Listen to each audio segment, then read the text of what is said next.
सबड़ी के बेड़ सूखी गईले राम जी।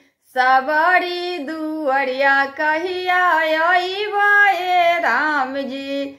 सबड़ी दुअरिया कहिया अइबे राम जी।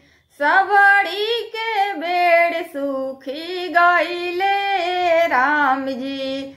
सबड़ी दुअरिया कहिया अइबे राम जी।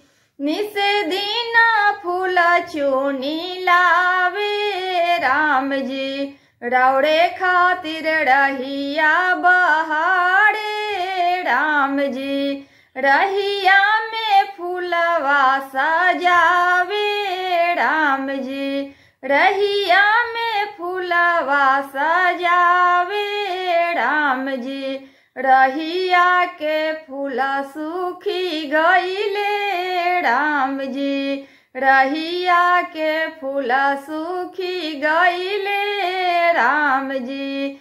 सबड़ी दुअरिया कहिया अइबे राम जी। सबड़ी दुअरिया कहिया अइबे राम जी।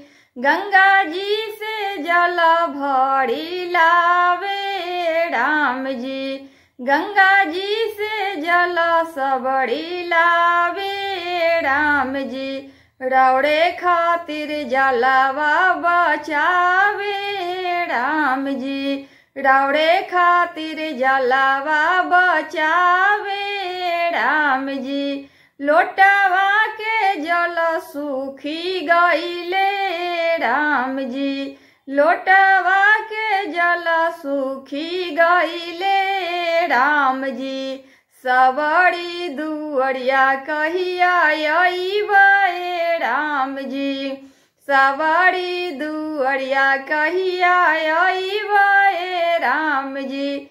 निसे दीना बेड़ चूनी लावे राम जी।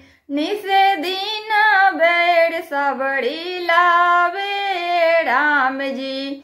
मीठे मीठे बेड़िया सजावे राम जी। मीठे मीठे बेड़िया सजावे राम जी।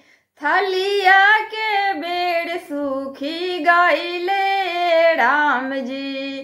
थलिया के बेड़ सूखी गईले राम जी। सबड़ी दुअरिया कहिया अइबे राम जी।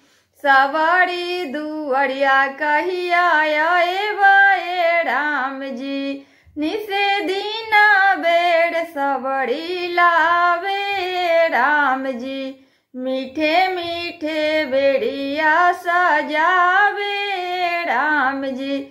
रौड़े खातिर भोगवा सजावे राम जी। थलिया के बेड़ सूखी गईले राम जी।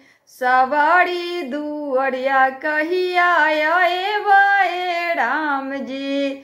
सबड़ी दुअरिया कहिया अइबे राम